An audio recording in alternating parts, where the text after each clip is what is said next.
चप्पल से मुझे मारा गया। सारे बिहार ही नहीं पूरे देश के महिलाओं से अपील की है इसने कि कोई भी बेटी ऐसा मत करना कि भाई के रहते हुए तुम लोग अपने बाप के पास जाना और बाप को जीवित करना। इससे बड़ा अपमान का चीज़ बिहार के नौजवानों के लिए और बिहार के लोगों के लिए नहीं हो सकता है, क्योंकि वो मेरी भी एक तरह से बिहार की बेटी है, तो हमारी भी घर की औरत और बेटी के सम्मान है। जी, आप तो पूरा भावुक हो गए। लालू जी की बेटी के लिए आप भारतीय जनता पार्टी के नेता हैं। देखिए, हमारा विचारधारा अलग है, लेकिन वो बिहार की बेटी है, वो बिहार की बेटी है। और जिस तरह से उसने ट्वीट किया है, जिस तरह से उन्होंने पूरे देश और दुनिया के महिलाओं से और बेटियों से अपील की है, यह पाप कभी आरजेडी को और कभी उस परिवार को सर्वनाश की तरफ ले जाएगा। ये जरूर मैं आपसे आज बोल रहा हूँ, क्योंकि एक बेटी का अपमान हुआ है, बिहार की बेटी का अपमान हुआ है। रोहिणी आचार्य किस दल से है, किस पार्टी में है, उसका कोई मायने नहीं रखता है, लेकिन बेटी बेटी होती है और लक्ष्मी का स्वरूप होती है और आपके मार्ग का स्वरूप होती है। ये चीज लालू यादव को सर क्यों नहीं दिख रहा? लालू क्यों धृतराष्ट्र बने हुए हैं? लालू यादव को बंधक बना के रख लिया गया है। दोस्तों नमस्कार। एक तरफ जहां बिहार में एनडीए ने प्रचंड जीत हासिल करके एक इतिहास रच दिया, जश्न मनाया जा रहा है, मिठाइयां बांटी जा रही है, सरकार गठन की तैयारियां तेज हैं, तो वहीं दूसरी तरफ लालू परिवार में विभाजन है, लालू परिवार में मातम का माहौल है। रोहिणी आचार्य ने तेजस्वी के खिलाफ खुलकर मोर्चा खोल दिया है। रोहिणी आचार्य रोती हुई बिलखती हुई घर से निकलती है और तेजस्वी यादव पर सीधा आरोप लगाती है कि मेरे ऊपर चप्पल फेंका गया, बेइज्जती किया गया। इन्हीं तमाम मुद्दों पर बात करेंगे। आज मेरे साथ खास बातचीत के लिए नीरज तिवारी जी हैं, भारतीय जनता पार्टी के फायर ब्रांड नेता हैं और दिल्ली भारतीय जनता पार्टी के प्रदेश में प्रवक्ता भी हैं। रोहिणी लालू जी की बेटी है, साथ ही साथ बिहार की बेटी है।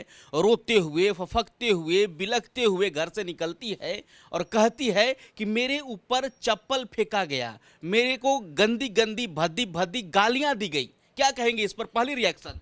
देखिए, ये बहुत ही गलत हुआ है जी। और अगर इस तरह का व्यवहार तेजस्वी जी ने किया है, वो दो जो एक हरियाणा से संजय यादव और एक रमीज जो अपराधी प्रवृत्ति का आदमी है, अपराधी प्रवृत्ति नहीं, वो अपराधी व्यक्ति है, और ये हरियाणा से जाकर उनके दिमाग को भ्रष्ट करके बिहार की बेटी को, एक घर की बेटी को, मैं तो उस लड़की को आदर्श मानता हूँ जिन्होंने, बिहार की लड़कियों में वो आदर्श है जिन्होंने भाई के रहते हुए अपने पिताजी के लिए किडनी दी और उसको साथ बेइज्जत करके और घर से निकाला गया है।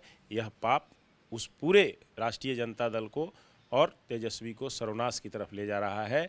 और आप देखिए किस आधार पर आप उसको बोल सकते हैं। आपको जनता के बीच आना चाहिए, मीडिया के सामने आके बताना चाहिए, और आप आरोप लगा रहे हैं अपने बहन पे, आप आरोप लगा रहे हैं अपने भाई पे, और आप आरोप लगा रहे हैं अपने पिता पे। नहीं नीरज जी, ऐसा क्या हुआ होगा कि जैसे ही परिणाम आए उसके बाद बुरी तरीके से हार हुई, ऐतिहासिक हार हुई। आरजेडी सपने में भी नहीं सोची होगी कि हम 25 सीटों पर सिमट कर रह जाएंगे। बुरी तरीके की हार आरजेडी को हुई और उसके बाद आखिर क्या हुआ कि रोहिणी लाइमलाइट में आती हैं, रोहिणी रोते हुए घर से निकलती हैं।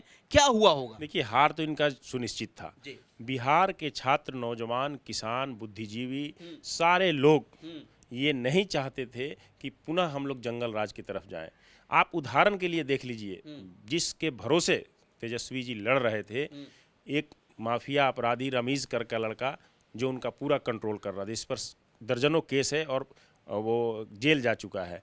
ऐसे लोगों की मानसिकता वाले लोग आपको गाइड कर रहे थे। एक हरियाणा से जाकर एक कौन संजय जी हैं, जहाँ जहाँ संजय गए, आप शिवसेना का हाल देख लीजिए, वहाँ भी संजय थे, कहाँ रसातल में चला गया। आप आम आदमी का हाल देख लीजिए, यहाँ भी संजय थे, क्या हाल हो गया। आप बिहार का राजद का देख लीजिए, वहाँ भी हरियाणा से चल के संजय गया, क्या हाल कर दिया। इसलिए सबक लेनी चाहिए। और ये जो आप गुस्सा अपने बहन पर, जो आदर्श है बिहार के लिए, देखिए मेरी विचारधारा अलग है, उनकी विचारधारा अलग है, लेकिन मैं रोहिणी आचार्य का सम्मान करता हूँ और कभी भी वो लड़की, वो औरत अगर मिलती है तो मैं तो उसको सैल्यूट करूँगा मैं उसको कि तुम जैसी नारी बिहार का सम्मान है। रोहिणी का आप सम्मान करते हैं? बिल्कुल बिल्कुल। बिहार के लिए, हर लड़कियों के लिए, हर औरतों के लिए जो अपने पिता को किडनी दी, भाई के रहते हुए, किडनी तेज प्रताप भी दे सकते थे, तेजस्वी भी दे सकते थे, साधु यादव भी दे सकते थे, साले थे, उनके नाम पर कितना लूट खसोट किए हैं। सुभाष यादव भी दे सकते थे, जिन लोगों ने लालू जी के नाम पर अरबों खरबों की संपत्ति बनाई। ये लोग लालू जी के नाम पर आज सत्ता में आने की सपना देख रहे थे, लेकिन किडनी किसने दिया?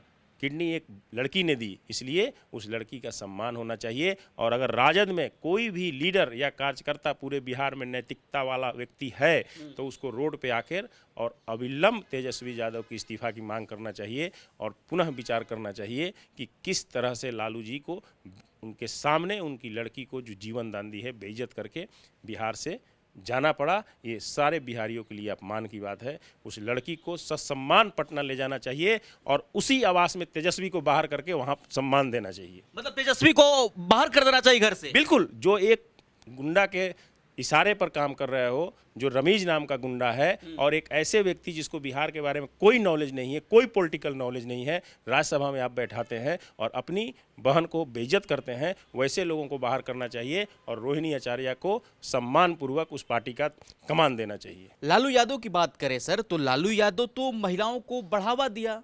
लालू यादव ने राबड़ी देवी जो एक महिला थी उनको मुख्यमंत्री बनाया, तो कैसे आप लोग कह सकते हैं कि महिला विरोधी है लालू यादव? नहीं तो उनको केवल अपनी पत्नी ही मिली थी पूरे बिहार में। बिहार में पढ़े लिखे सक्षम महिलाओं की कमी थी क्या? अगर उन्होंने मुख्यमंत्री बनाया तो तब हम मानते कि वो अच्छे लीडर हैं, वो एक पार्टी का नेतृत्व कर रहे हैं।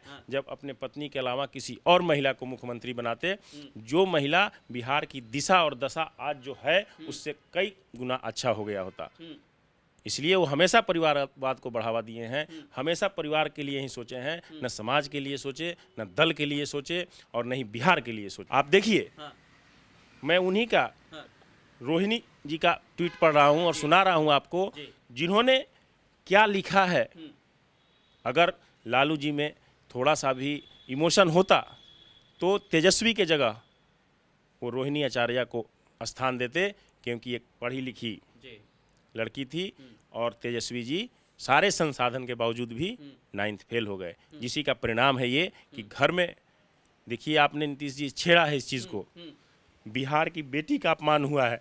हम लोगों के घर में भी बाल बच्चे हैं, लेकिन जिस तरह से ये लड़की बोल रही है कि चप्पल से मुझे मारा गया, सारे बिहारी नहीं पूरे देश के महिलाओं से अपील की है इसने कि कोई भी बेटी ऐसा मत करना कि भाई के रहते हुए तुम लोग अपने बाप के पास जाना और बाप को जीवित करना। इससे बड़ा अपमान का चीज़ बिहार के नौजवानों के लिए और बिहार के लोगों के लिए नहीं हो सकता है, क्योंकि वो मेरी भी एक तरह से बिहार की बेटी है, तो हमारी भी घर की औरत और बेटी के सम्मान है। जी, आप तो पूरा भावुक हो गए। लालू जी की बेटी के लिए आप भारतीय जनता पार्टी के नेता हैं। देखिए, हमारा विचारधारा अलग है, लेकिन वो बिहार की बेटी है, वो बिहार की बेटी है। और जिस तरह से उसने ट्वीट किया है, जिस तरह से उन्होंने पूरे देश और दुनिया के महिलाओं से और बेटियों से अपील की है, यह पाप कभी आरजेडी को और कभी उस परिवार को सर्वनाश की तरफ ले जाएगा। ये जरूर मैं आपसे आज बोल रहा हूँ, क्योंकि एक बेटी का अपमान हुआ है, बिहार की बेटी का अपमान हुआ है। रोहिणी आचार्य किस दल से है, किस पार्टी में है, उसका कोई मायने नहीं रखता है,